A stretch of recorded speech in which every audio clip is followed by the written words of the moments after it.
Hi there! Welcome to 3 things that you will need to know about the 2020/2021 speech contest rules. Today we are going to cover 3 major topics. The first is about eligibility. Second is about one new thing that you cannot do during speech contest. Third is, if you manage to qualify for the semi-finals or the finals of the World International Speech Contest, there's one new thing that you will need to do. Without further ado, let's quickly take a look at the first one. You will need to turn to page 6 of the contest rules. Then you will need to look at item number 2, which is eligibility. Under there, there's A, 1, A, and 2. There you will actually see one clause that states that you will need to actually achieve level 1 or level 2 of Pathways certification. Level 1 and level 2 of Pathways certification if you have joined Toastmasters after the rollout of Pathways. If you look at the rulebook from the previous year, you can use either the Competent Communicator or the Pathways certification level 1 and 2. But this year, they stated clearly that if you join your club after the rollout Pathways, you can only use Pathways level 1 and level 2 certification as your eligibility. So just in case that you will not be eligible, better check with your Vice President of Education of your club or someone in your district to find out what is the date of the rollout Pathways and when did you join your club, so that you will be able to try and make the certification so you can qualify or be eligible for the contest. Okay, so now let's look at the second thing, which is you need to turn to page 9, look for item number 4, which is speech, subject, and preparation. Then under there will be actually a subject E or the E item.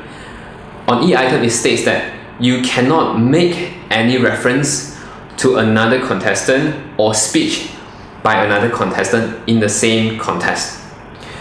Before this, to be honest, I kind of like to do this because to create a shared reality with your audience takes a lot of hard work. And if the contestant before this did that for you, if you can somehow capitalize that will actually give you a lot of advantages. So I'm actually quite happy that this has been outlawed in this year's rulebook. So you cannot refer to another contestant or another contestant's speech. If you do that, if someone actually objects to it or some other contestants did that, then you'll be disqualified. So if you see another contestant referring to your speech or another contestant's speech, you yourself will need to talk to the contest chair in order to file a complaint before the announcement of winners. If not, there's nothing that you can do about it. So this is something that you need to do and you need to be careful. Now, let's look at the third thing, which is about international speech contest rules. You need to turn to page 17. Under international speech contest rules, item E and item 1. Here it is stated that if you have previously competed in the semi-final or finals level, you will need to provide outlines of all the speeches presented at those levels. If you look at the contest rules before this, you only need to submit the outline of the speech for this year. But this year, they wanted you to submit all the outlines. So for those of you who have qualified before, I would suggest you to actually try and find all the outlines and prepare it so that you will be well prepared before the contest itself. And for those of you who qualify for the first time, keep the outlines this time. And hope that you will not need to use it again because you will have been the world champion. So now these are the 3 things that we covered today. There are a lot of changes in the rule book, but most of them are just grammatical or just changes in the spelling or the number to another form of number. But these 3 are the major changes, which is about eligibility. If you join after the rollout Pathways, you need to use level 1 and level 2 certification to be eligible. Second is that you cannot refer to another contestant or the speech of another contestant in the same contest.